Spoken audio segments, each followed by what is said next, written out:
Hey guys, welcome back to Maxim Automation.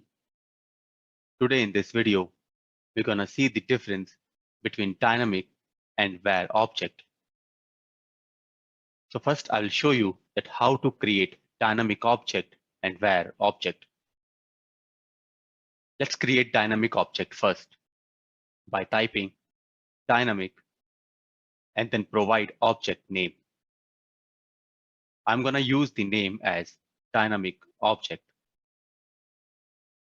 and then create var object by typing var and then provide the object name. And I'm going to provide the name as var object. So here you can see that it gives error for var object.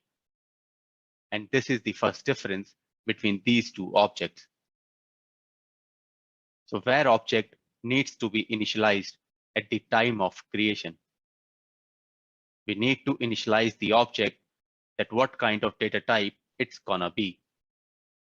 In case of dynamic object, we don't need to initialize it at the time of creation, unlike the var object. So dynamic behaves like an object. So basically it means that dynamic can be changed to different types at runtime, whereas a var cannot be changed once we provide the type of the var object at the time of creation. Let's see in practical that how it behaves. Suppose I provide the value 10, which is an integer, to var object. Then it means that the type of this var object is integer. And if I try to change or assign any other type to this object, then it shows the error that it cannot convert type double to integer. Here you can see that it shows the current type of this var object is as integer. And if I try to change the value to string, then also it says that it cannot convert from string to integer.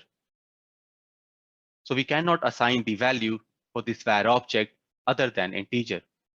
I can only assign the integer value to this object. If I change the value of var object at the time of creation to string, then it works fine. If you can see over here, now it says that this var object is of type string.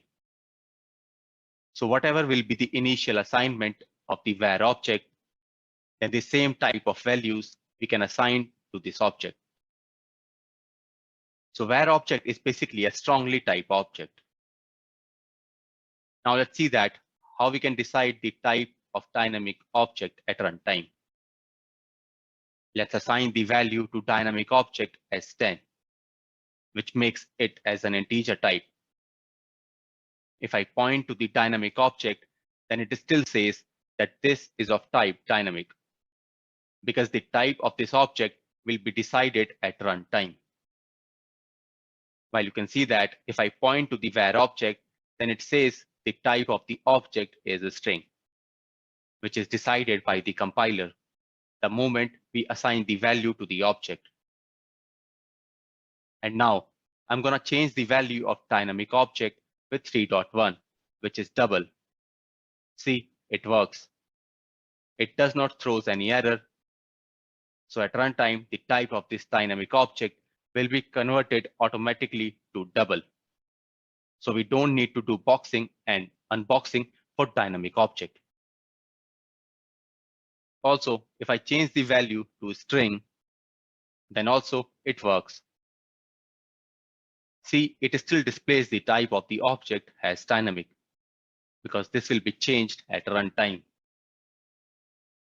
Now let's debug the test to see how it works at runtime. Here you can see that the value of the dynamic object changes to the integer value as 10.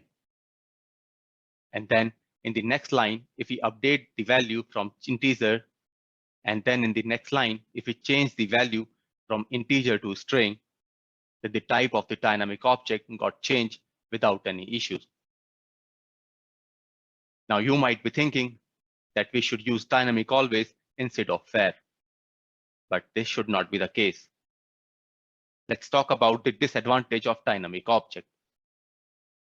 So let's say that both the dynamic and var object contains the value of a string type. And now I want to print the length of the string in the console. So to get the length, I can type var object dot.